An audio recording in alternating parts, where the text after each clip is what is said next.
எனக்கு ஒண்ணுமே புரியலடா. என் வாழ்க்கையே ஒண்ணு புரியவே மாட்டேங்குதுடா. எப்பா லைஃப்ல நல்லா இருக்கணும்னு நினைச்சிட்டப்பா. எனக்கு இருக்குது தம்மா தெரியாது. அதுவும் எவ்வளோ நேரம் தாங்கும், எவ்வளோ வலி தாங்கும். என்னை விட்டு போனோன்னு நினச்சிங்க, சரி பரவாயில்ல, அது உங்கள் விருப்பம். ஆனால் நான் நல்லா இருக்கும்போது விட்டு போயிருக்கலாம்ல. ஏண்டா நான் கஷ்டப்படும்போது ஏண்டா விட்டு போறீங்க? இது நியாயமா? போடா, நல்லா இருங்க. நல்லா இருங்க. என்னால உங்களுக்கு எந்த தொல்லையும் வலி எனக்கு போட்டோம். டேய் அருளா, என்னாச்சு? அண்ணா அண்ணா வாடா வாடா வாடா. என் பொழவுல கேட்கறதுக்கு ஒரு ஆள் இல்லை நினச்சினேன். ஐயோ, கட்டான நேரத்தில் வந்து கட்டான கேள்வியை கேட்டேன். உட்கார்ண்ண உட்கார்ண்ண உட்கார்ண்ண உட்கார்ண்ண. பார்த்துண்ணா, யாரும் வந்துட போதுண்ணா, பார்த்துண்ணா.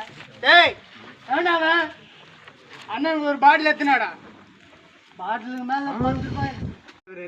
டேய் அண்ணனுக்கு ஒரு சரக்கு பாட்டில் எத்தினாடா. காசு மட்டும் அண்ணன்கிட்ட வாங்கிக்கோ, சீக்கிரம் வரணும் சரியா? அவனை பாட்டிலுக்கு மேல 10 ரூபாய் எக்ஸ்ட்ரா பில்ல போட்டேன். அவ்வளவுதான், சிஎம் கிட்ட போட்டு கொடுத்துருவேன் சரியா? சட்டம் சரியா இருக்கணும், சட்டம் சரியா இருக்கணும்டா தம்பி. நபர் உடனே உடனே ஏன்டா சரக்கு சட்டம் சரியா இருக்கணும் தம்பி. ஏண்டா சரக்கு தப்பு, இதெல்லாம் சட்டம் ஒழுங்கு பேசுறாங்க என்ன? உடனே எந்திரிக்கணும். அதானே எவன்டா எவன்டாவது, அதானே எவன்டா அப்படின்னா எவன்டா அது?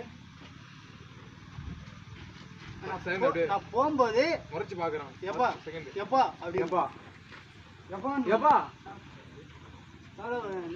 அடிக்கணும்.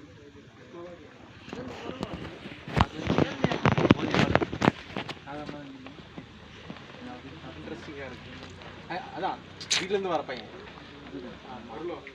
குடிக்கல. அது வந்து சும்மா பாக்குறீங்க.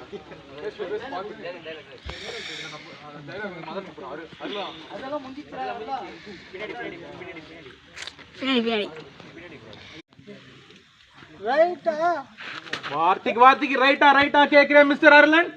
நீ பேசுறது ராங், நீ பண்றது எல்லாம் wrong. You are totally wrong.